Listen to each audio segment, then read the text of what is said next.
In this video, we'll cover the topic of healers in Pokemon Sleep and why they are so important. Now, overall this video is mostly geared towards newer players, so if you're just starting out or have played for a little while but are unsure about the topic of healer Pokemon and why they are so important, then this video is for you.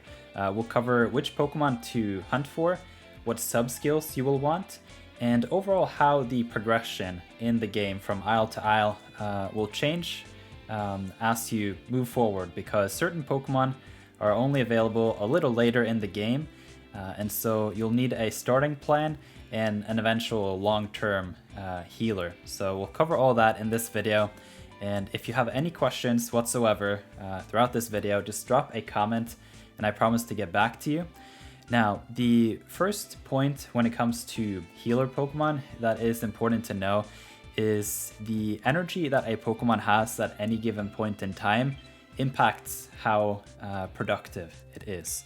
So we can give a quick example here. If you go into the bag here, you can see that there's a turquoise color on the energy bar here for the Venusaur. You can see it's 64%. And the Flareon is 75%. Now they have the same slight smiley face, and if we have a look at the Toxicroak, it's got like a super happy face. Now the difference here is in 20% brackets. So from 100% down to 80%, the Pokemon will be at max efficiency, which is if you want to go into the number, it's a 2.2 multiplier. And then for each 20% bracket down to 0%, it ends up at 1, something like that. I don't have the exact graph, but the main nugget to bring with you into the hunt for a healer Pokemon is that you want your Pokemon to be at the very least at 80% or higher just throughout the day. So if you're finding yourself having Pokemon with very low energy, even like at 5 p.m., 6 p.m., something like that, then throughout that day, you've lost a lot of productivity due to the lack of energy. So the main role of the healer Pokemon is to keep the 4 other Pokemon fully energized throughout the day. So for example, you can see my team here has got a Sylveon. If I bring up Sylveon in the widget here, Sylveon, you can see that it has the main skill called Energy for Everyone. And it will heal 5 energy to each helper Pokemon when it triggers. And then I know there are a lot of numbers in this game, but for the most part, a skill trigger rate, if we bring out the handy pointer here, the skill trigger rate of 4% is pretty high. And so you can just keep that in mind. And the frequency around 40 minutes is also really fast. So overall, Sylveon is a fast skill specialist, and at level 6 main skill, it restores 18 energy for each Pokemon on the team. Now, the way that natures impact this is the nature of the Pokemon itself will then adjust that 18. So let's say you find a Sylveon with energy recovery down nature, it's only Sylveon that's going to be affected. So for example, the Sylveon here, when it heals, will heal itself 18. Meanwhile, you can have a look at some of these. Yeah, the Tyranitar, maybe it'll only heal like 16, something like that. And so that is something to keep in mind. Now, if you imagine 18 energy percentage points multiplied by 5, you end up at 90.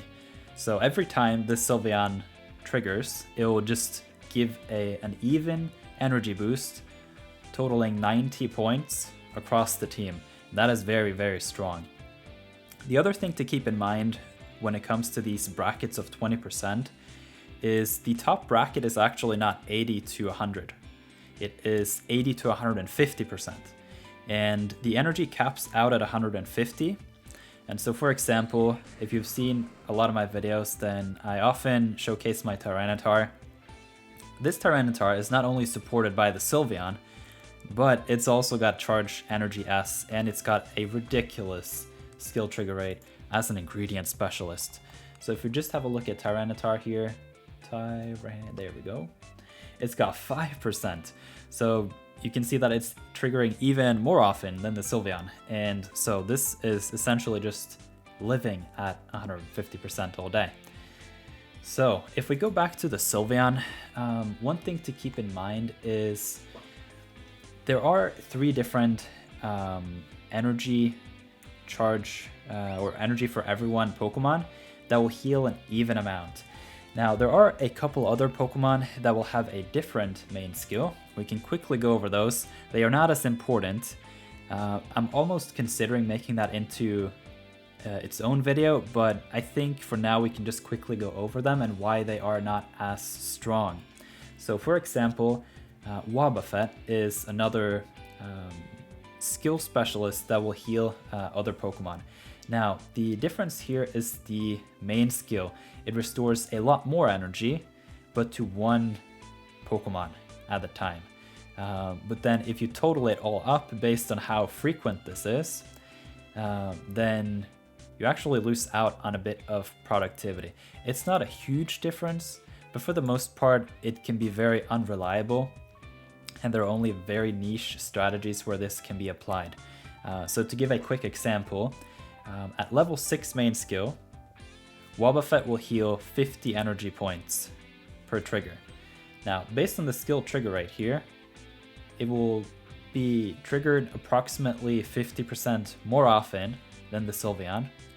And so if you multiply 50% with 50, which is the energy, you get to 75.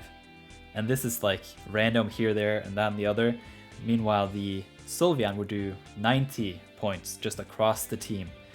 So the niche strategy that you could do here is you could run a lot of ingredient specialists, and once it triggers, then it will go from like what, for example, 90 energy to 140, like way above, and then you can switch that out. And then when you have a Pokemon in the bag, then you can overcharge them. But overall, it's very niche. It's not particularly reliable. You can end up boosting the same Pokemon twice if you don't switch those out, and then those points just go nowhere. Or Wobbuffet heals itself too often, stuff like that. And so overall, for the healer Pokemon on your team, I would highly recommend you to go for one of these energy for everyone main skill Pokemon. This is also why Wobbuffet, not Wigglytuff, is one of the least desirable candies. If you send those in the research, please avoid it. So, back to the energy for everyone. Currently, there are 3 Pokemon that are skill specialists with this main skill, and that is Wigglytuff, Sylveon, and Gardevoir. Now, the big thing with Gardevoir is we can quickly go back to Wigglytuff later. Gardevoir is the best overall energy for everyone skill specialist. You can see that the speed on the Gardevoir is 40 minutes as its base frequency. That is really fast. And not only, it also has the best skill rate. So it is the fastest and triggers the most often. The big thing with the Gardevoir is Ralts can only be encountered at Lapis Lakeside, which means you will have to wait until you eventually make it to Lapis Lakeside to hunt the Ralts, unless you somehow got one during the introduction event for Ralts, in which case it was available at Greengrass for a limited time. And so for the most part, if you're a new player, Gardevoir will not be a Pokemon that you'll have easy access to.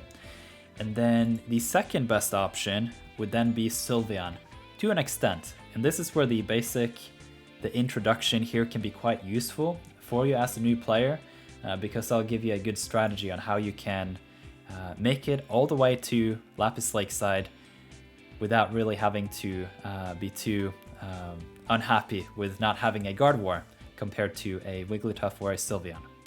So the Sylveon here is a bit faster and has approximately the same skill trigger rate as Wigglytuff. You see Wigglytuff is a little bit slower and has more or less the same skill trigger rate. Now, the big difference between Sylveon and Wigglytuff is that Wigglytuff is a 3-stage evolution. Meanwhile, Sylveon is only 2. The other thing to consider there is that Igglybuff is a slumbering Pokemon, and we'll get back to that in a bit, because that will help you actually find Igglybuff a little bit easier than the Eevee. Upon evolution, your main skills will increase by 1 level. So for example, if you just caught a Sylveon, it will just start at main skill level 1, and that is unfortunate. Because if you had caught the Sylveon as an Eevee and then evolved it, it would gain a level to the main skill upon evolution.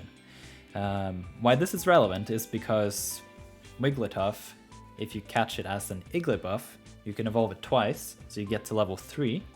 Meanwhile, the Sylveon will just be 2. After that, you'll have to rely on either getting a skill level up M sub-skill and or use some main skill seeds. Now, main skill seeds are very hard to come by, and to an extent, I almost don't recommend you to use any main skills on your first healer just starting out, just because those are much better served, saved up for when you eventually go for that Gardevoir, because Gardevoir is really, really strong. Not to make any negative or bad comments about Wigglytuff or Sylveon, they are also really, really strong Pokemon. It's just for that extra optimization long term, I would recommend you to hold off for the Gardevoir. But in the meantime, you need a strategy to get to Lapis Lakeside, and a healer is a big deal. So that leaves us with the Igglybuff. Now, what's interesting with the Igglybuff is it can be encountered very early. It is available on more or less all the first areas, and it is a slumbering Pokemon. Now, what's interesting with these slumbering Pokemon is if you do a nap session, typically that will be slumbering because you just put your phone or your Pokemon Go++ someplace.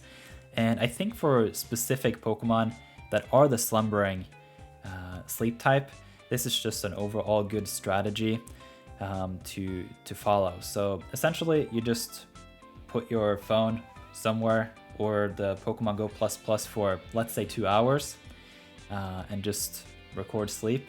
It won't affect your overall sleep consistency if you keep it short. It's the main sleep session throughout the week that will be the one that matters when all comes to it.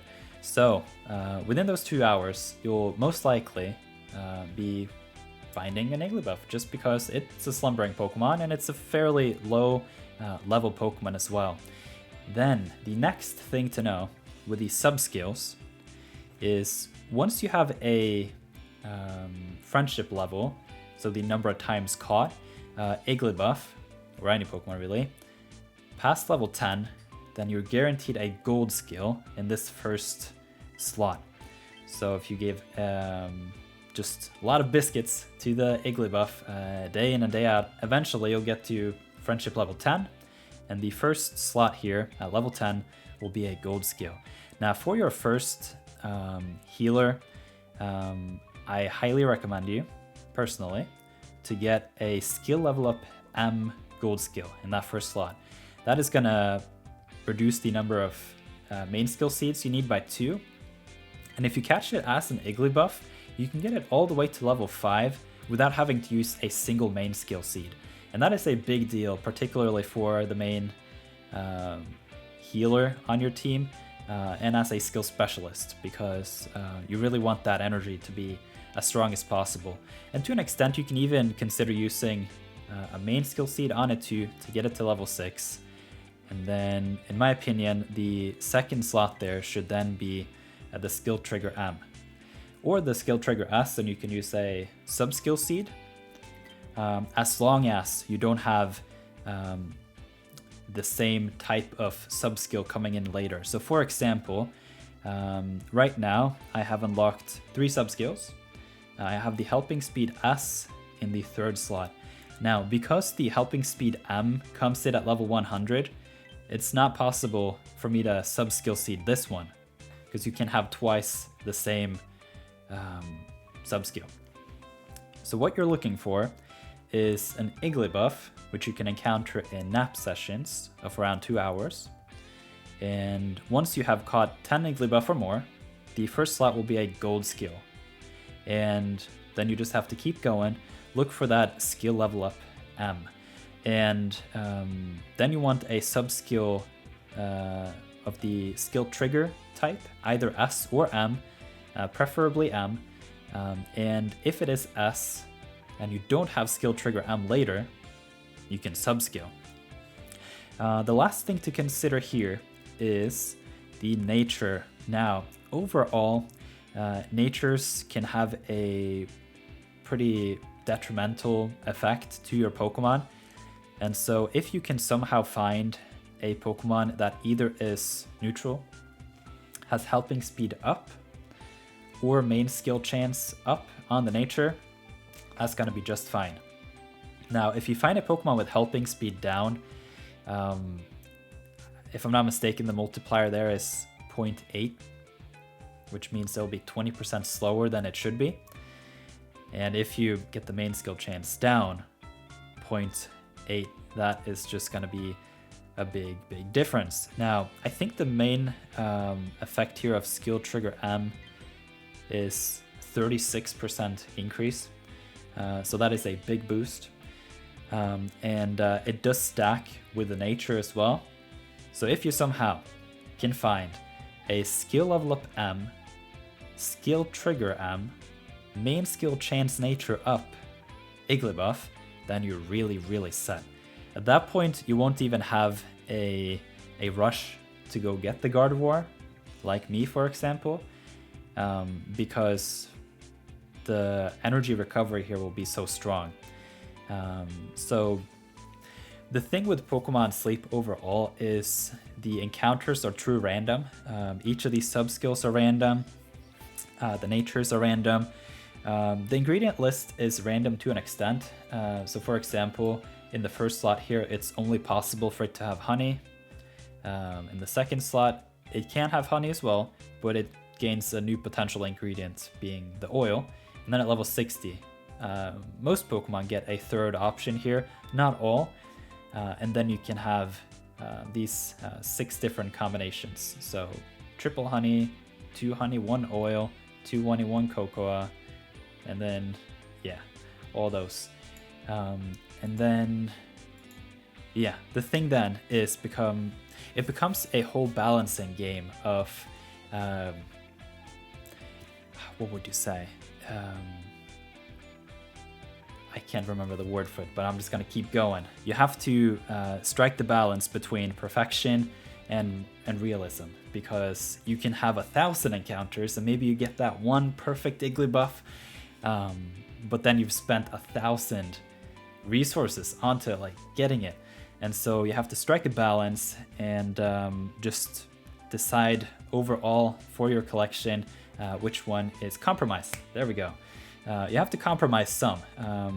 For example, I could wish for like helping bonus here, BFS, berry finding, you know, and all the gold skills. But at some point you just gotta say, this is good enough. This works for me, and I'm gonna carry it into the future for a good while. So overall, I hope this was a useful introduction to the healer type category within the skill specialist. And I've also tried to piece together a strategy for you on how you can go about getting one of these healer Pokemon that are so important, and also a little bit of an outlook into the future. Hold on to those main skill seeds, wait for the perfect Gardevoir, because if you can first get a decent Wigglytuff caught as an Igglybuff with some of these sub-skills that we've gone over, then you're gonna be pretty golden for a good while until you can go for that perfection. That is Gardevoir. It could be the case that Gardevoir will be power crept again in the future, perhaps like a legendary or something. That would be pretty crazy, but we'll just have to see. For now, Wigglytuff is a decent starter Pokemon, and it is very strong. And yeah, overall the Gardevoir is now power creeping the Sylveon. So if you have any questions, let me know in the comments. I am very, very active in the comments. And if you like the video, see if my camera will give me some justice today. Come on. I believe in you. You got this. Yes, almost. You saw the bubbles? This is so awkward. I need to fix my camera. Thank you for watching.